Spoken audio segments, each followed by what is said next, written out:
शं वरुणः शन्नो भवत्पर्यमा शन्न इन्द्रो बृहस्पतिः शन्नो विष्णुरुक्रमः ॐ शान्ति शान्ति शान्तिः।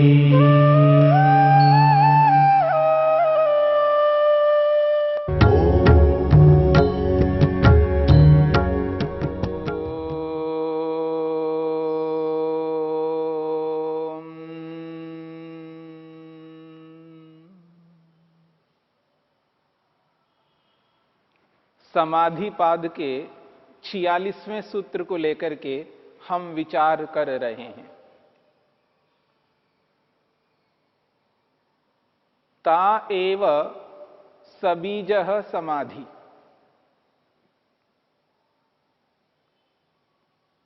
ता एव सबीजः समाधि 42वें, 43वें और 44वें सूत्रों में 4 प्रकार की समाधियां बताई। सवितर्क, निर्वितर्क, सविचार और निर्विचार। उन्हीं 4 समाधियों के लिए यहां पर सूत्र में ता शब्द से संकेत किया है।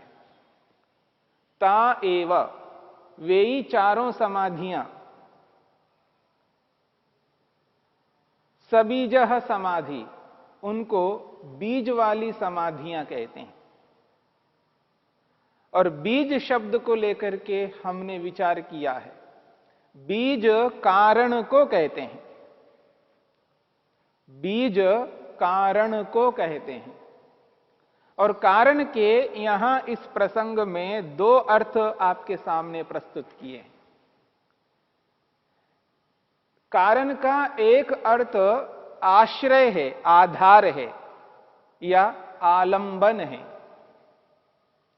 मन के आश्रय से, मन के सहारे से, मन के आधार से जिन समाधियों को साधक लगाता है, जिस सहारे से, जिस आलंबन से समाधि प्राप्त होती है, उस समाधि को सालंबन समाधि कहते हैं। और उसी सालंबन समाधि को यहां पर सबीज समाधि शब्द से स्पष्ट किया है। क्योंकि संप्रज्ञा समाधि की इन 4 स्थितियों में मन का सहारा, मन का सहयोग रहता है।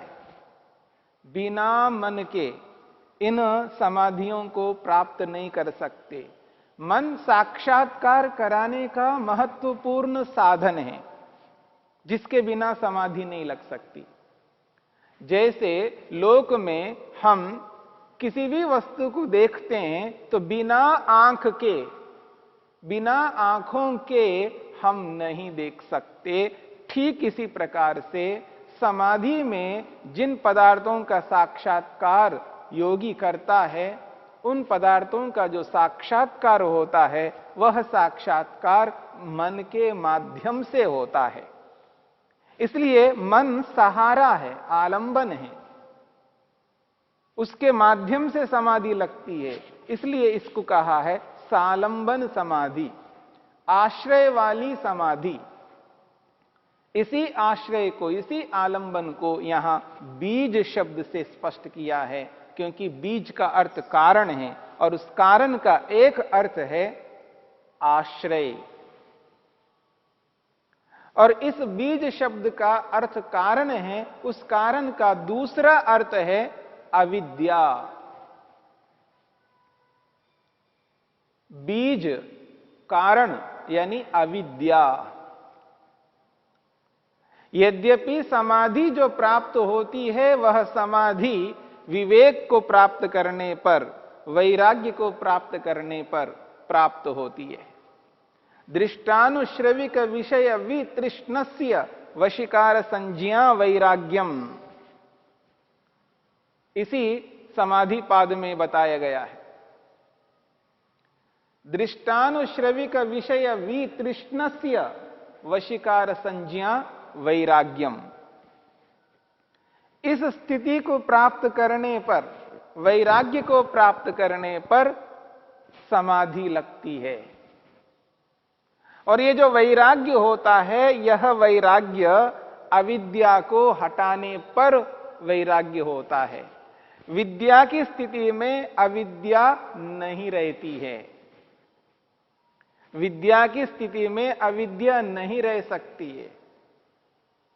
यानी मनुष्य काम, क्रोध, लोभ, मोह, ईर्ष्या, अहंकार, इन शत्रुओं को जीवन में धारण करता हुआ समाधि नहीं लगा सकता। यानी एक ओर से व्यक्ति क्रोध कर रहा हो और वह व्यक्ति जीवन में, दिनचर्या में क्रोध करता है और उपासना के काल में बैठ करके वो समाधि नहीं लगा सकता। जिसके जीवन में काम, क्रोध, लोभ, मोह, ईर्ष्या, अहंकार बिल्कुल नहीं है, व्यवहार काल में इन शत्रुओं से कभी युक्त नहीं रह सकता। ऐसे व्यक्ति के जीवन में विवेक होता है और वही व्यक्ति वैराग्य को प्राप्त होता है और वही व्यक्ति उपासना काल में बैठ करके समाधि लगाता है।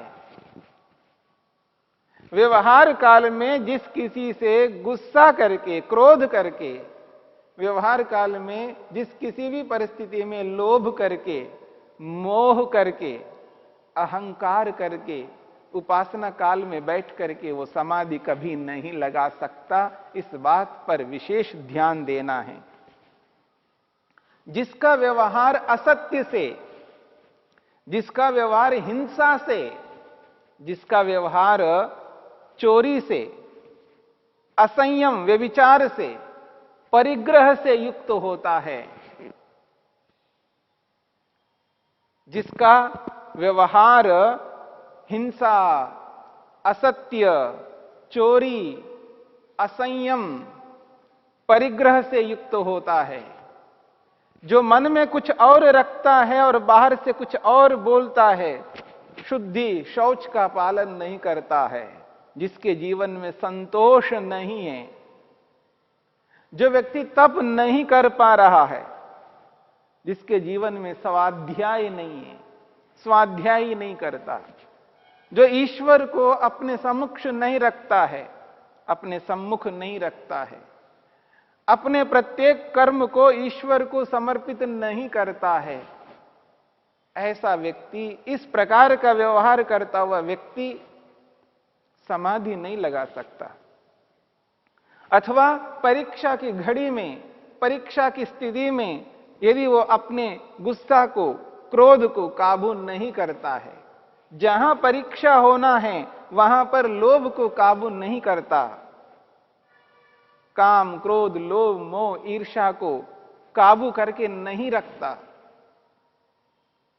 शरीर से नहीं, वाणी से नहीं, मन से भी काबू करना है, नियंत्रण करना है, ऐसी स्थिति में जाकर के व्यक्ति समाधि लगा सकता है, जिस स्थिति में ये काम, क्रोध, लोभ, मोह, अहंकार व्यवहार काल में आए ही नहीं, सबको रोक लिया है, सबको हटा लिया है और विद्या से युक्त है, हिंसा से, सत्य से, अस्तेय से, ब्रह्मचर्य से, अपरिग्रह से युक्त है, अंदर बाहर शुद्ध रहता है, संतोष का पालन करता है, तपस्या करता है, स्वाध्याय करता है और प्रत्येक कर्म को ईश्वर को अर्पित करता है। ऐसा व्यवहार करने वाला व्यक्ति उपासना के काल में समाधि लगा पाता है। तो यहां पर कहा जा रहा है सबीजः समाधि। ये जो बीज है, बीज का अर्थ है कारण, कारण का अर्थ दूसरा है अविद्या। अविद्या यद्यपि वर्तमान में नहीं है, लेकिन कारण के रूप में अभी है, संस्कार के रूप में है। उसने उस संस्कार को, अविद्या के संस्कार को, वासना को समाप्त नहीं किया है। मन में है, वासना के रूप में, संस्कार के रूप में है, कारण के रूप में है, बीज के रूप में है। वो अंकुरित नहीं हो सकता। मेरी बात को समझना, बीज तो है पर वो अंकुरित नहीं हो सकता। बीज रूप में, कारण रूप में विद्यमान है। ऐसी स्थिति में वह व्यक्ति विवेक वैराग्य को प्राप्त करके समाधि लगा लेता है। जो समाधिस्थ व्यक्ति है उसके जीवन में अविद्या कार्य रूप में अंकुरित होकर के व्यवहार में नहीं आता है, परंतु मन के अंदर कारण रूप में विद्यमान है। इसलिए इस समाधि को सबीज समाधि कहते हैं। इसलिए महर्षि पतंजलि ने संकेत किया है। अभी तो हम पहला पाद समाधि पाद को लेकर के विचार कर रहे हैं। तीसरे पाद में, विभूति पाद में जब हम प्रवेश करेंगे, वहां पर महर्षि पतंजलि ने संकेत किया है, आगाह किया है, सावधान किया है योगी के लिए। जो संप्रज्ञा समाधि को प्राप्त किया हुआ है, जो संप्रज्ञा समाधि को प्राप्त किया है, वस्तुओं का साक्षात्कार किया है, स्थूल भूतों का, तन्मात्राओं का, ज्ञानेन्द्रियों, कर्मेंद्रियों का, मन का, अहंकार का, महतत्व रूपी बुद्धि का, सत्वर स्तंभ रूपी संपूर्ण ब्रह्मांड के कारण का जिसने साक्षात्कार किया है, अथवा स्वयं आत्मा का, जीवात्मा का साक्षात्कार जिसने किया है, ऐसे व्यक्ति के लिए महर्षि पतंजलि सावधान करते हैं। क्योंकि उसके जीवन में, यानी उसके मन में कारण रूप में, बीज रूप में अविद्या विद्यमान है। वो कभी भी अंकुरित हो सकता है, कभी भी अंकुरित हो सकता है। इसलिए महर्षि पतंजलि ने सूत्र के रूप में स्पष्ट किया है, स्थानी उपनिमंत्रणे, स्थानी उपनिमंत्रणे संगस्मय अकरणम पुनः अनिष्ट प्रसंगात। स्थान्युपनिमंत्रणे संगस्मय अकरणे, स्थानी उपनिमंत्रणे संगस्मय अकरणम, संग और स्मय नहीं करना। स्थानीय उपनिमंत्रणे का मतलब है स्थानिक लोग, अलग अलग स्थानों में रहने वाले बड़े बड़े लोग जब उस योगी के बारे में जानते हैं, समझते हैं, उनकी उपलब्धियों को देखते हैं, तो निमंत्रण करते हैं, आमंत्रित करते हैं, अपने स्थान पर बुलाते हैं उनको। स्थानीय उपनिमंत्रणे, जब वो बुलाते हैं, उनको ले जाते हैं, उनके वैभवों को देख ले। ऐसे ऐसे वैभव है इस संसार में, उन वैभवों को देख ले और वो उनको आश्वस्त करे, आश्वासन दें, ये सब कुछ आपका है। बड़े बड़े वैभवों का प्रलोभन दे और ऐसे ऐसे उसको पदार्थ प्रदान करें, दान करें, बड़ी बड़ी संपत्तियां दें। बहुत कुछ दे सकते हैं, इस संसार में बहुत कुछ है। और ऐसे प्रलोभन जीवन में आते हैं। उन सारे प्रलोभनों को देख करके संग, उनके संग से युक्त नहीं होना और स्मय, अहंकार नहीं करना। अगर उनकी संगति में जाकर के फंस जाओगे और आपके इस योग्यता को लेकर के यदि अहंकार करने लग जाए, मैं तो इतनी उपलब्धियों को प्राप्त किया हुआ हूं, मेरे पास इतनी उपलब्धियां हैं, किसी के पास नहीं है, मेरे पास आध्यात्मिक उपलब्धियां हैं। बड़ा अहंकार व्यक्ति जब करने लगता है, उस अहंकार के कारण से, उस संगति के कारण से पुनः अनिष्ट प्रसंग, दोबारा वो व्यक्ति अनिष्ट में फंस जाएगा, दोबारा अपने उच्च स्थिति से नीचे गर्त में, गड्ढे में गिर जाएगा। इसलिए पुनः अनिष्ट प्रसंगात, दोबारा अनिष्ट का प्रसंग आएगा, इसलिए उस संगति को अपनाना नहीं, उस संगति में जाना नहीं, उन वैभवों को प्राप्त करना नहीं और अहंकार नहीं करना। नहीं तो जो समाधि प्राप्त हुई है वो हाथ से निकल जाएगी। ये संप्रज्ञा समाधि को प्राप्त करने वाले योगी के लिए आगाह किया है, संकेत किया है, सावधान किया है कि ऐसे ऐसे स्थानों पर नीचे गिरना नहीं, उस उपलब्धि से वापस नीचे नहीं आना है। इसलिए स्थानी उपनिमंत्र ने संगस्मय अकरणम, पुनः अनिष्ट प्रसंगात, अनिष्ट का प्रसंग आने से, वापस गर्त में गिर जाने के कारण से उस प्राप्त हुई समाधि अपने हाथ से निकल जाएगी, इस कारण से उसके संगति में नहीं जाना है, उन वैभवों को प्राप्त नहीं करना है और अहंकार नहीं करना है। इसलिए संप्रज्ञा समाधि को प्राप्त करने पर भी वो अविद्या बीज रूप में, कारण रूप में मन में विद्यमान रहती है। कभी भी अंकुरित हो सकती है वो अविद्या, उसको रोके रखना है, उसको अंकुरित नहीं होना है। अंकुरित हो जाए तो पुनः अनिष्ट का प्रसंग आएगा। इसलिए महर्षि पतंजलि कहते हैं कि उस परिस्थिति में व्यक्ति को अत्यंत सावधान होना चाहिए। किसी के संगति में, ऐसी संगति में, वैभवों के संगति में जाना नहीं है और अहंकार कभी नहीं करना। तो यहां पर बीज का अर्थ अविद्या है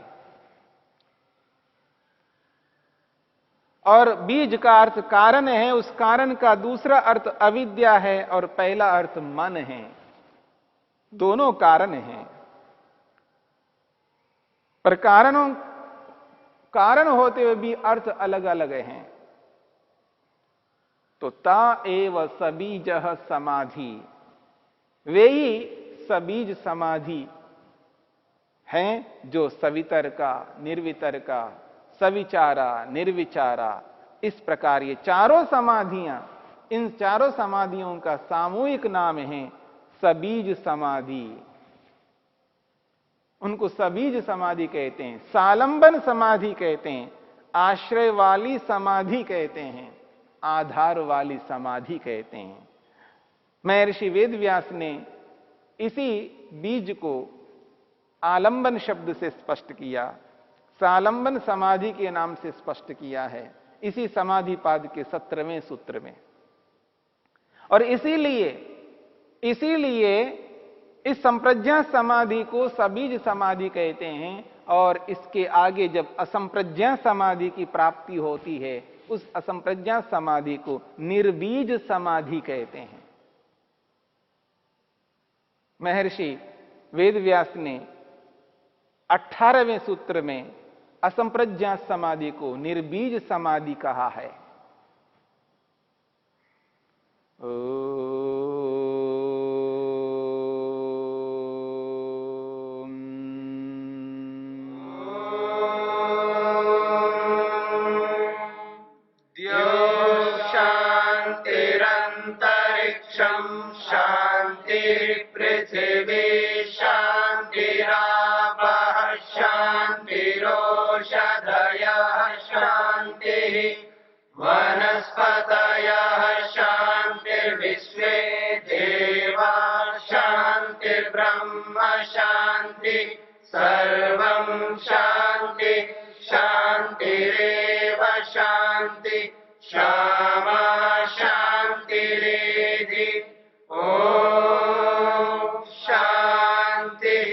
शांति